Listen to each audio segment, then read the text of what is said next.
We're here with WWE superstar Otis, part of the Alpha Academy, as WWE Raw is coming to the Target Center in Minneapolis on April 7th. It's great speaking with you. Thanks again for joining me. I appreciate it. Thank you, bud. Thank you for doing this, my man. Well, I know WWE Raw is coming to Target Center here in Minneapolis, April 7th. Do you know, will you be competing on Monday? Do you know who you might be working with? Brother, I have no idea, but I have one guarantee. You will see Otis and the entire Alpha Academy there, baby. You know, I had no idea you were born here in Minnesota. This is going to be like a homecoming of sorts for you. St. Luke's Hospital, brother. Yep. Oh, yeah. There's Duluth, Minnesota, then right across the Bong Bridge is Superior, Wisconsin. And yeah, I basically live in both states. Well, can you talk a bit about, I guess, your journey to professional wrestling? I know you were quite the accomplished amateur wrestler before joining up here with the WWE. Yeah, man, I got an amateur just because of, honestly, professional wrestling. I was like, I saw like 97 Royal Rumble, two small luchadors in the ring, and I thought they were just kids. I couldn't see their faces. So I was like, these must be two jack kids. So then, like, I told my mother, sign up for wrestling, and the place ain't there anymore. It was Central Middle School, it's a dusty old gym there, and I didn't see a ring. I just saw mats, and I went, Mom, where's the ring? And this is her quote, not mine. She goes, There is no ring, you dumbass. This is real wrestling. So I ended up being a pretty good amateur wrestler. I guess I had enough gas in the tank to be the state champion, the national champion, and then I always knew Gerald Briscoe. He was the recruiter for WWE for a very, very long time, legend for the Briscoe brothers. He kept tabs on me. Then finally I said, hey, I don't think I'm going to graduate, brother. I need a job. So took forever for the tryout. I remember it was postponed so many times, and we got her in there at 2017. It's been hell of a, I think it's been 8 years with the company. So I've had two glorious teams. Like I said, we had the Heavy Machinery. We've had the original Alpha Academy with me and Chad Gable, now broken up now with Maxine Dupree and my man AT, Akira Tozawa, baby. That's great that this was always something you were interested in. I know sometimes... First love, brother. First love before a woman, I'm telling you. That's what it was. Yeah, it seems like maybe Olympic-level athletes maybe sometimes look down on pro wrestling, but I'm sure you can attest to, the WWE guys are the real deal. Fans, brother. Don't let them lie to you. Yeah, they can portray that on an interview or with you, but everyone's a deep wrestling fan inside, brother. I guarantee it. I bet you Khabib is a wrestling fan, 100%. 100%.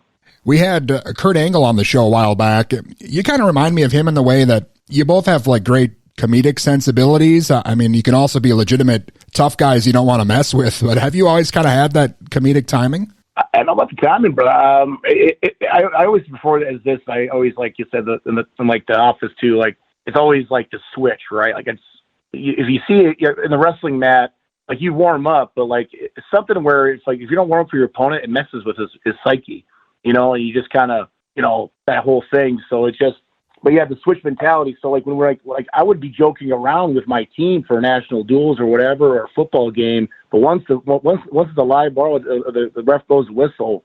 I'm sorry, but you're in the mat with me. I'm gonna take you down. So when it comes to portraying the character, it's very easy for me. And I'm sure with Kurt, because Kurt's a funny man. He could be a stand-up comedian, honestly.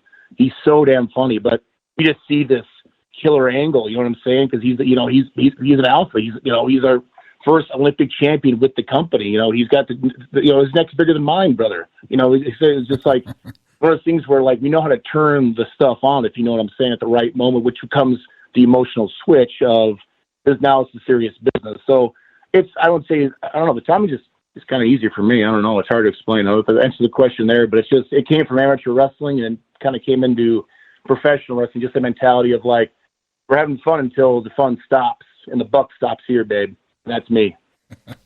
Excellent. Again, WWE superstar Otis is with us as WWE Raw coming to the Target Center here on April 7th. You mentioned you've been here with, maybe almost 8 years or so. How have things been for you in the last couple of years? I know we've seen, a change in ownership and leadership and moving to Netflix. Nothing but fun, brother. I have no complaints. It's literally, like I said, we have Triple H now running things, and it's just like one of those things where the Netflix is taking off now. It's just, what a timing. earlier interview, I was just saying, I got to ask the question, what's different with the crowd? I said, we're not just seeing family out there now, boys. We're seeing celebrities. I mean, I remember these last couple shows, and just man, we just saw 5 guys I've watched movies on when I was a kid. It's it's crazy that way. So that's how fast things are growing, and it's all for the better. I mean, so we have a great roster. We got great. I mean, everyone that is in that dressing room knows that they have a job for that part of the show, and they know that they want to show off what they got, and we're all here for each other. And I can tell you, it's nothing but just absolute fun on the road this last couple of weeks, especially. Well, and it's been just record business, not even in the States, but I mean, everywhere you guys go around the world here. This is definitely the time to be with the company. With Scotland. Scotland was awesome, and Belgium. I mean, the boys are going, to Belfast and going to Italy. So it's been crazy market, man. I said the fans are loaded up in the airports, babe. They're excited. Well, you mentioned the Alpha Academy, and I know you've been working with or against Chad Gable for the last few years, and you guys have been friends even before you were in the business. Yeah, he used to coach against me. Believe that? I used to wrestle his brother. His brother was a heavyweight, so yeah, I'd wrestle Parker there. had to go headbutt poor Parker. But we started there, and then we just kind of we would hang out in the same man cave. It was because there were dorms in Olympic Training Center in Colorado Springs, so we would after practice have our food. We had a great cook, Flower. Oh, God, I miss Flower's food. Shout out to Flower. And then we'd all hang out. So it was me, Pete, the other heavyweight, and Chad Gable. We just hang out and just, talk about other wrestling. So not only was Olympic wrestling in our life, but also pro wrestling. So it was one of those things we both had passions in it, so we just watched matches and kind of, it was great. Then, of course, Chad Gable gets hired. And I tell you what, though, once he was in there and I was kind of, sitting there in the dumps in Pueblo, Colorado, barely making, $80 a week with my job, bouncing and all the other crap. I'm going to give this thing a shot. So luckily I did, man, because it's been my first love ever since I was a kid.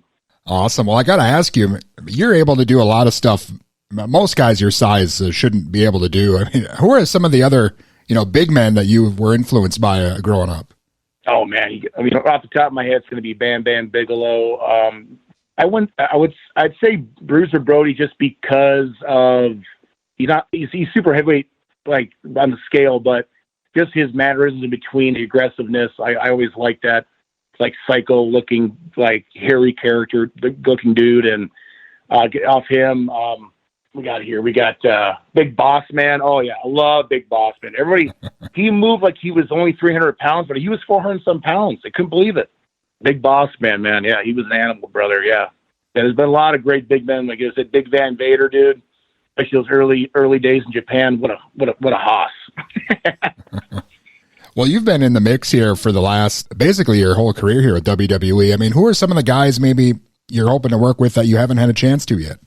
Well, actually, we're getting with Jey Uso. We're kind of getting with him a little bit there. So with his rise to get that World Heavyweight Championship from Gunther, the man chops down, literally, if you've ever felt Gunther's chops, they're basically the sound of an axe hitting a stub for wood. If you know what I'm saying, literally, it's just like a snap sound. So you got those big old hands. So we're behind Jay, and but yeah, we're just the mix is crazy, and I think I've always wanted to get in an angle with Randy in a singles. I always thought, sure, get the two polar opposites. You got the good looking man, Randy Orton, versus the blue collar man, Otis. Let's get in the cage, brother. I feel like that'd be a show for the fans to see. Yeah, hopefully that works out, man. And where do you think you'll be going in 2025? I know you've had tag team titles before. You think you'll be back maybe in the title picture here this year? Oh, yes, sir. And one thing about the tag team division, baby, it's a stacker, man. I'm telling you, we got boys coming in from other companies. You know what I mean? It's just it's out there, man. The tag team division, I don't think has ever been this big. Technically, you know what I mean? We got the World Warriors as tag team champions. We got Street Profits on the SmackDown titles. I mean, the Street Profits just won. I mean, we worked the Street Profits for literally 2 years, and every time in the ring it's magic with those guys. We bring out the best of each other. So I mean, yeah. So we get back involved with there is definitely the plan, my brother. The Alpha Academy will be tag team champions soon. Awesome, man. It's been great speaking with you. I'm a big fan of yours, and hopefully we'll see you here coming up at the Target Center April 7th. We'll see you there, boys. It's going to be one hell of a show. Oh, yeah. Again, that was WWE superstar Otis, as WWE Raw is coming to the Target Center in Minneapolis on April 7th.